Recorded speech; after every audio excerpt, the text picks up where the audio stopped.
Life as We Know It with Tom Walton. Nature, it is said, abhors a vacuum.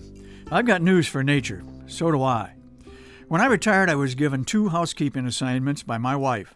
From this day forward, she announced, you are in charge of dusting the furniture, and you are in charge of vacuuming the carpets. Hey, I thought if I'm in charge, that means I can delegate. Well, I looked around. The kids are grown and gone. There was nobody to hand off the chores to. Nobody to assign a task so I wouldn't have to do it. So much for a management style that served me so well over the years at the Blade. Suddenly it was just me, a dust mitt, and a vacuum cleaner. You need to understand something about our vacuum. It's not one of those stand-up machines you push back and forth while it emits a high-pitched whine that sounds like a pig being tortured. No, this is a central vacuum system, and it came with the condo when we bought the place. I was all for it at the time. What a wonderful convenience, I thought. Instead of dragging our old, bulky, and heavy vacuum cleaner out of the closet and constantly kicking that 80-foot cord out of the way, I would simply plug the hose into a hole in the wall and go about my task, finishing in half the time. So presumptuous, so naive, so wrong.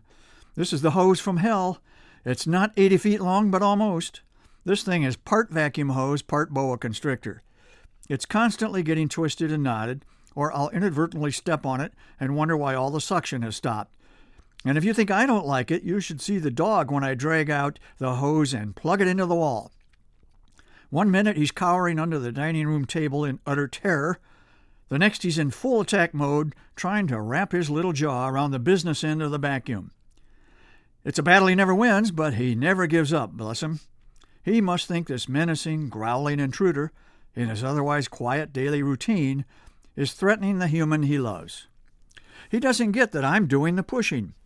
Apparently, in his determination to protect home and hearth, he believes I'm being dragged around by this giant snake with a 12-inch wide mouth, and it has to be stopped. So you can understand why I don't vacuum as regularly as perhaps I should. It's for the dog's sake, not mine. Okay, so what about the dusting? Well, I'm a little lax in that department, too. Here's why. It's pointless. I swear I can take the dust mitt to every piece of furniture, every bowling trophy, every knick-knack in the house, and within hours, nay, within minutes, it has to be done again.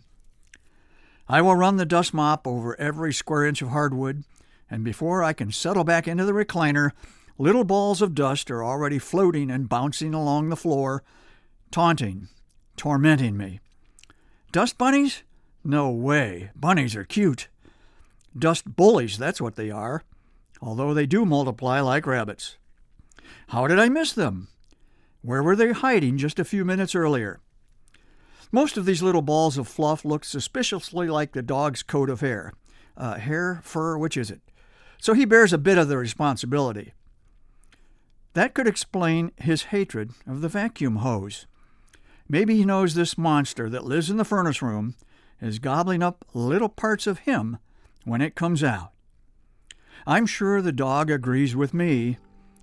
Vacuuming sucks.